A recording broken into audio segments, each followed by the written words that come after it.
Hi, just to introduce you to chords, the concept of chords. You've probably heard this word before.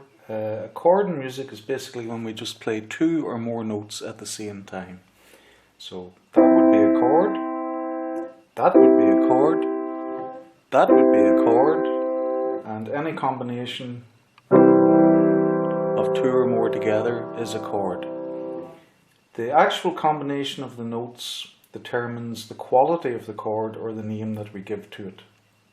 So in our basic hand position, if we go back to 1, 2, 3, 4, 5, if we play the first and the third and the fifth together, this chord is known as C major. And what determines the quality of this major chord is the sound of it. It is a bright, or as we will sometimes say, happy chord. So pieces like Jingle Bells have that nice bright happy sound to them. Okay, on each note of our scale we can play 1, 3 and 5 and we get a new chord. So on C, 1, 3 and 5 is C major. If we just slide our hand up one note to D and play 1, 3 and 5, we get the chord of D minor. And the quality of a minor chord is it sounds, if you like, reflective or sad. So minor chords are often used in, if you like, sad or moody pieces of music, and major chords in happy pieces, just like we played in Jingle Bells or something like Happy Birthday. Most pieces, of course, will have light and shade and contrast, so they will have a combination of major and minor chords and other qualities of chords.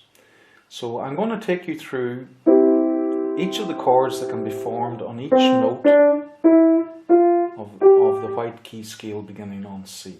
So 1, 3 and 5 in C gives us C major. As we said, slide up one note, 1, 3 and 5 now gives us D minor.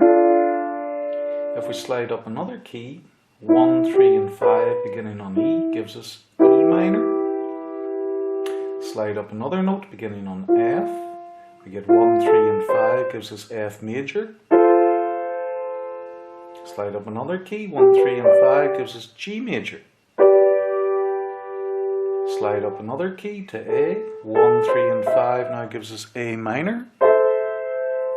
And sliding up one more key, B, 1, 3 and 5 gives us a chord called B diminished, which are very atmospheric chords often used in movies to create drama.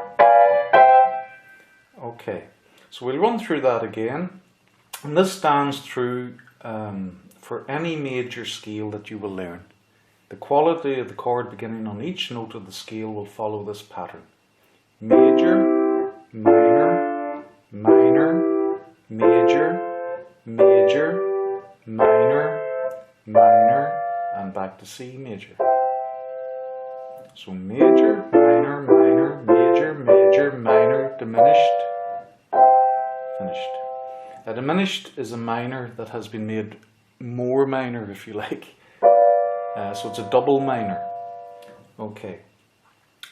Just to give you an illustration of pieces of music that can be learnt from just these chords we have done just on the white notes, keys of the piano, with 1, 3 and 5. Famous Beatles piece called Let It Be. So we go C, keep in this position, drop your hand down 3 keys to G, keep the position, 1, 3 and 5. Go up one note to A, keep the position. Drop down 2 notes to F. Return to middle C. Drop back the 3 notes down to G. Down 1 note to F. And walk to low C. E, D, C. And all the time you're keeping the 1, 3 and 5 on consecutive white keys. So let's do that again. C, G, A, G,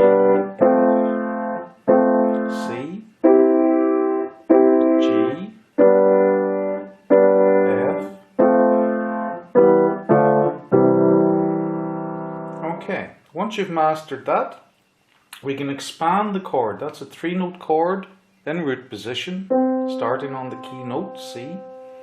And it's called a triad because it's 3 notes. So that's the major triad of C, C major triad in root position. Root means it begins on the actual key note, the C note. Okay, we can expand that chord to make a 4-note chord.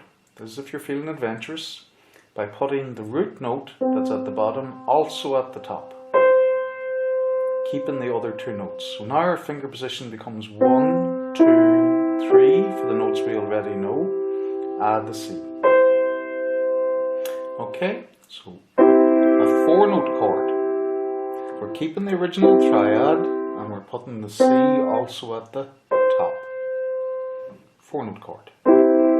So if you're feeling adventurous and want to hear Let It Be Again as quite close to what it is in the record, we have C, down to G, remember G at the top as well as the bottom, A, G,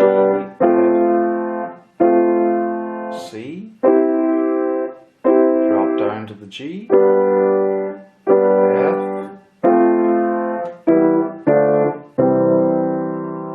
okay, and once more to give you the quality of the chords, major, G is major, A is minor, G is major, F is major, C major, G major, F major, and walking down E minor, D minor, and C major.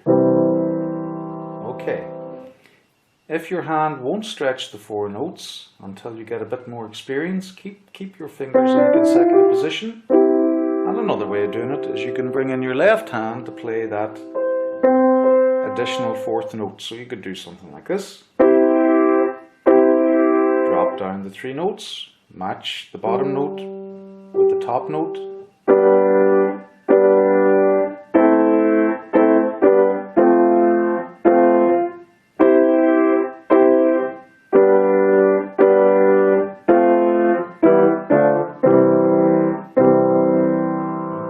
Press your friends, and it's nice to see, a bit of hand crossing over technique which you will use as you advance as a pianist.